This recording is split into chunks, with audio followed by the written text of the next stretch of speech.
About rate cards. So rate cards are always associated with accounts, okay? Accounts are often going to be your clients. So what we're going to do now is we're going to search for an account right there. And then we're going to go to the accounting tab, rate cards. And you'll notice that we already have a couple rate cards set up. And rate cards can have expiration dates, start dates and expiration dates. So here we have one that was for Q4. If we expand it out, as you can see, it started October 1st, 2024, and it ended at the end of the year. And it's a fixed rate of $150 an hour. So if we were to apply this rate card, then it would always use that rate when someone's logging time.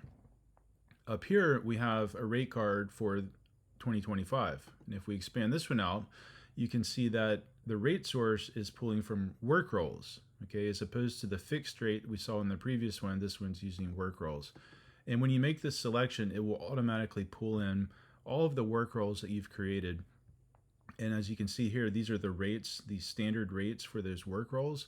But in this case, we've actually used a custom rate for 2 of those work roles. So for designer, instead of $80 an hour, we've set it to a custom rate of $100.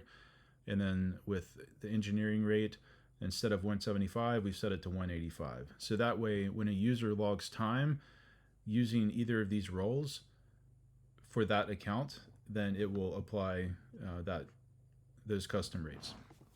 All right, so let's go over and act like we're going to create a work item. Okay, so we've got a work item, accounting, and we're going to set it to time and materials.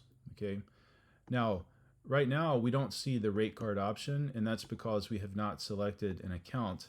So what we're going to do is we're going to select the account here. Well, if I can type Apple. Okay, so now that we've got that client or that account in linked to the work item, when we go back over here for our time and materials billable work item, we see that rate card is now an option. Okay, and then we can always click there to view the rate card if for some reason we're not on that rate card page and we want to remind ourselves what those bill rates are. All right, so basically you just need to make sure that you've got your rate card set up, that you've got start and end dates for those rate cards, and that you make the selection here if you want to utilize the rate card for any billable work that you may have.